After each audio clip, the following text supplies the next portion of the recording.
Supreme court of India ने एक बहुत ही महत्वपूर्ण डिसीजन देते हुए बोला है कि अगर आपका कब्जा किसी प्रॉपर्टी पर 12 साल तक रह गया तो जिसने कब्जा किया है ये प्रॉपर्टी उसकी हो जाएगी और मकान मालिक उस जमीन से हाथ धो बैठेगा। सुप्रीम कोर्ट का ये क्या डिसीजन है, इसके क्या रिपरकशंस होंगे और अब आगे कैसे कब्जे वाली प्रॉपर्टी पे कुछ डिसीजन होगा, मकान मालिक क्या कर सकता है, कैसे कब्जा खाली करवा सकता है, आज इन सब बातों को डिटेल में जानेंगे। तो चलिए दोस्तों शुरू करते हैं।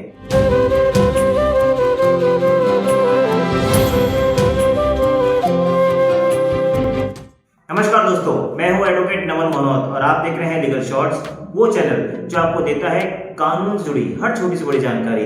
इस चैनल को आपने अभी तक सब्सक्राइब तो कर ही लिया होगा, अगर नहीं भी करा है तो इसको कर लीजिए क्योंकि हम आपको इसी तरह के डेली इंफॉर्मेटिव वीडियोस देते रहते हैं। और हाँ, हमने YouTube का एक जो नया फीचर है शॉर्ट्स, उसके ऊपर भी शॉर्ट वीडियो बनाने शुरू किए हैं जो हम आपको 60 सेकंड के अंदर एक लीगल बाइट्स आपको देते हैं। तो आप हमारे चैनल को जब सब्सक्राइब करेंगे तो आपको वो शॉर्ट वीडियो भी दिख जाएंगी।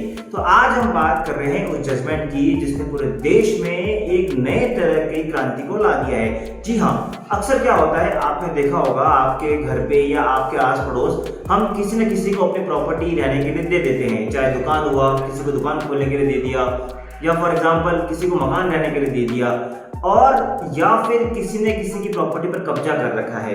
कब्जा क्या होता है, बिना किसी परमिशन के, बिना किसी ऑथराइजेशन के किसी की प्रॉपर्टी में इंटरफेयर करके वहां पे अपना किसी भी तरह का कुछ कंस्ट्रक्शन करना कब्जा कहलाता है।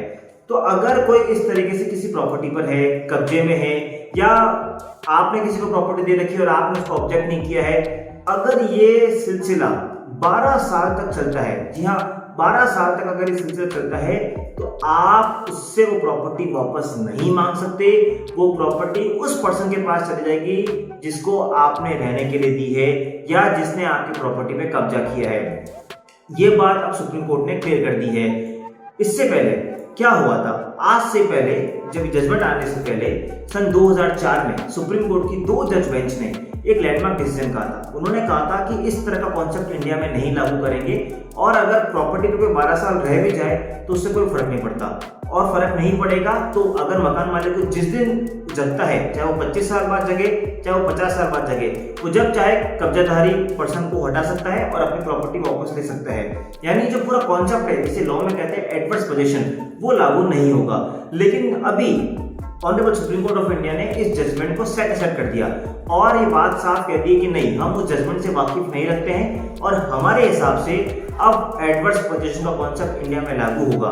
देखिए, नाम से ही क्लियर है, एडवर्स पोजीशन मतलब जो पोजीशन है वो एडवर्स हो जाती है। यानी अगर आप किसी प्रॉपर्टी पे 12 साल तक रह गए तो जो पोजीशन का जो टाइटल है वो एडवर्स हो जाएगा, यानी जो एक्स के नाम पे था वो वाई के नाम पे हो जाएगा।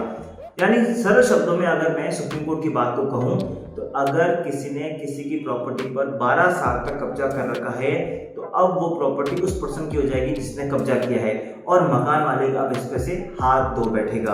तो ये जजमेंट का हम सब लोगों पे बड़ा व्यापक असर पड़ेगा। लेकिन यहाँ पर मैं आपको एक बात का डिस्क्लेमर देना चाहूंगा, ये जजमेंट उन प्रॉपर्टीज पे लागू नहीं होता जिन प्रॉपर्टीज को रेंट पे दिया गया है। यानी अगर आपने किसी को एज अ किराएदार रखा है, रेंट एग्रीमेंट साइन किया है, तब ये वाला कॉन्सेप्ट नहीं लगेगा। फिर वो किराएदार भले 15 साल रहे, 20 साल रहे, वो प्रॉपर्टी आपकी ही रहेगी। मैं बात कर रहा हूँ उन प्रॉपर्टी की जिसपे लोग अवैध कब्जा कर लेते हैं या बिना रेंट के या बिना रेंट एग्रीमेंट के उस प्रॉपर्टी पे रहते हैं। तो एक तो ये डिस्क्लेमर हो गया, और दूसरा बड़ा डिस्क्लेमर है, ये गवर्नमेंट प्रॉपर्टी पे लागू नहीं होता। यानी फॉर एग्जांपल अगर कोई गवर्नमेंट जमीन है, कोई सरकारी जमीन है, और अगर आप वहां 25 साल से कब्जा कर रखे हैं तो वो जमीन आपको नहीं मिलेगी क्योंकि वो सरकार के खाते की और वो सरकार की ही रहेगी। यानी दोनों डिस्क्लेमर को अगर हम ध्यान में रखें तो एक लाइन का सूत्र ये निकलता है, अगर किसी की प्राइवेट प्रॉपर्टी है, बिना किराएदारी के कोई 12 साल किसी प्रॉपर्टी पे रह लेता है तो वो जमीन उसकी हो जाती है। और जमीन उसकी हो जाती है, इसका मतलब क्या हुआ, यानी 15 साल बाद, 20 साल बाद अगर वो मकान मालिक आकर किसी कब्जाधारी को हटाता है और बोलता है कि आप यहाँ से हट जाओ, ये प्रॉपर्टी मेरी है, तो वो ऐसा नहीं कर सकता। 12 साल के बाद पोजीशन एडवर्स हो जाएगा और मालिक कौन बन जाएगा, जिसने कब्जा किया है। फिर जिसका कब्जा हो गया है उसके पास पूरा अधिकार है कि वो कोर्ट में जाके ये इंजंक्शन सूट फाइल कर सकता है कि मकान मालिक मुझे धमका रहा है, ये प्रॉपर्टी मेरी हो गई है एडवर्स पोजीशन के अकॉर्डिंग, क्योंकि 12 साल से ज्यादा हो गया है इस प्रॉपर्टी में मैं रह रहा हूं, तो ये प्रॉपर्टी मुझे दे दी जाए। तो अब इसमें उल्टा होगा और जो कब्जाधारी है वो कोर्ट जाके संरक्षण मांग सकता है कोर्ट से कि 12 साल हो गए और ये प्रॉपर्टी मेरी हो गई है।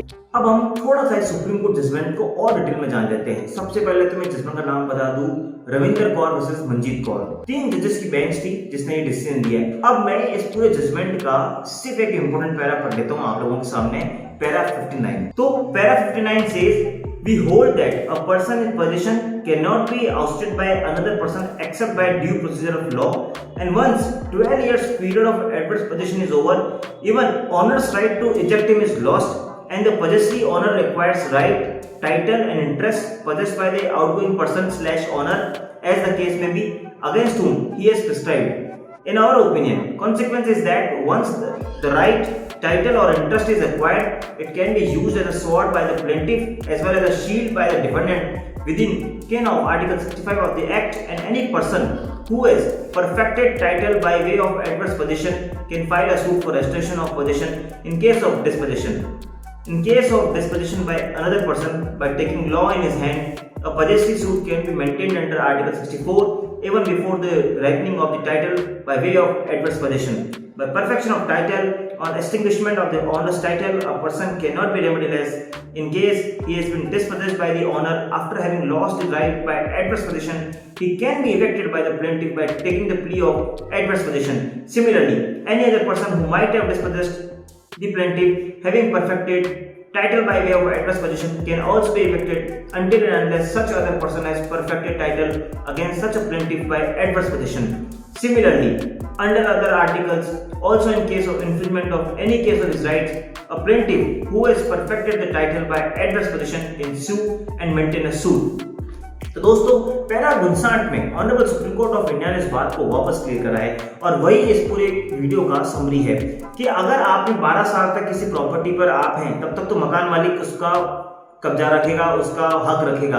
लेकिन अगर कोई 12 साल से ज्यादा किसी ने प्रॉपर्टी पे कब्जा रख लिया, मकान मालिक ने अगर उसको रेंट पे नहीं दिया है और किसी ने 12 साल से ज्यादा कब्जे पे रख लिया है, तो मकान मालिक का हक तो चला जाएगा और किसका हो जाएगा? जिसने कब्जा किया है। इसका मैं आपको एक एग्जांपल देता हूँ। फॉर एग्जांपल, आपका एक घर है किसी शहर के अंदर, फॉर एग्जांपल बॉम्बे में आपका एक घर है। आपके घर के बाहर एक आपका कोई बाहर ओपन प्लेग्राउंड है जहां पे मैं रह रहा हूं और मैंने कब्जा कर रखा है और आपने इस बात को ऑब्जेक्ट नहीं किया। सपोज 12 साल से ऊपर हो जाते हैं और आप 13वें साल आते हैं और कहते हैं कि ये आप मकान खाली कर दो या ये जो पर्टिकुलर ग्राउंड है वो खाली कर दो, ये मेरे घर का पार्ट है, तो आप ऐसा नहीं कर सकते। क्यों? क्योंकि एडवर्स पोजीशन का कॉन्सेप्ट लागू हो जाएगा और 12 साल से ऊपर होने पे अब मैं उसका मालिक बन जाऊंगा और उल्टा अब मैं केस फाइल कर सकता हूं कि आप मेरे को जमीन से नहीं हटा सकते। तो दोस्तों, ये है एडवर्स पोजीशन का कॉन्सेप्ट और ये है सुप्रीम कोर्ट का लैंडमार्क डिसीजन। लेकिन यह एक बात उन लोगों के लिए जिनका खुद की प्रॉपर्टी है।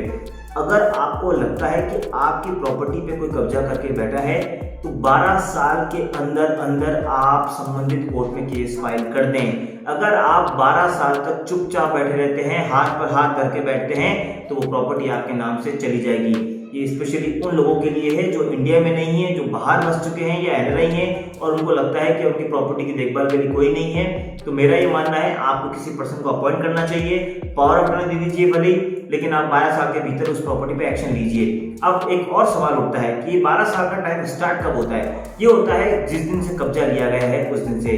तो मुझे पूरा विश्वास है कि आपको ये वीडियो पसंद आया होगा, लेकिन वीडियो एंड करने से पहले मैं आपको यहाँ पे एक बात और बोलूंगा जो सुप्रीम कोर्ट ने बोली है। सुप्रीम कोर्ट ने अपने लास्ट लाइन में सुप्रीम कोर्ट ने बोला है, अभी भी हमको लगता है कि शायद इस कॉन्सेप्ट में कुछ ना कुछ सुधार लाया जा सकता है। यानी honourable supreme court of India भी खुद भी इस पॉइंट को लेके थोड़ा सा डाइसी है, या मैं कहूँगा थोड़ा सा असमंजस की स्थिति बना दी है सुप्रीम कोर्ट ने। क्योंकि खुद सुप्रीम कोर्ट एक तरफ कहता है कि 12 साल बाद कब्जा आपका चला जाएगा और मकान मालिक ना रह के जिसने कब्जा किया वो बन जाएगा, लेकिन लास्ट टाइम में सुप्रीम कोर्ट ये भी कहती है अभी भी हमको लगता है कि इसमें कुछ सुधार हो सकता है और हम लार्जर बेंच को रेफर कर रहे हैं। हमसे बड़ी बेंच को सुप्रीम कोर्ट ऑफ इंडिया की, वो इस मैटर को डिसाइड करेगी। तो दोस्तों, सुप्रीम कोर्ट का डिसीजन इस पे आना बाकी है कि लार्जर बेंच क्या डिसाइड करती है, लेकिन देश की सबसे बड़ी अदालत है जनता की अदालत। और जनता की अदालत यानी आप लोग मुझे कमेंट में जाके बताएं कि क्या ये कॉन्सेप्ट एडवर्स पोजीशन का होना चाहिए या नहीं होना चाहिए। यानी क्या 12 साल के बाद जिसने कब्जा कर लिया है वो मालिक बन जाना चाहिए या जो मकान मालिक है वो ही मालिक रहना चाहिए। इसकी राय, इसका ओपिनियन आप मुझे कमेंट में बताएं। मिलेंगे अगले वीडियो में, तब तक के लिए जय हिंद, जय भारत।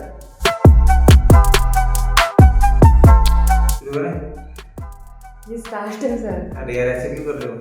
किस जन्म का बदला ले रहे हो? शुरू करूं? ये स्टार्ट है। कंफ्यूज नहीं, क्या बोलते हैं? डाइसी। हाँ, असमंजस। हाँ। नहीं प्लीज बेल नोटिफिकेशन जाने से पहले घंटी देखिए। चैनल के नीचे एक बेल होती है, उसको प्लीज क्लिक कीजिए ताकि please click on the bell icon. Cut करो ना। थोड़ा सा लैपटॉप आगे ले लीजिए। इधर। और फोन आपका स्विच ऑफ है ना? नहीं नहीं, आपकी तरफ फोन आपका स्विच ऑफ है। नो फोन स्विच ऑफ नहीं है। नो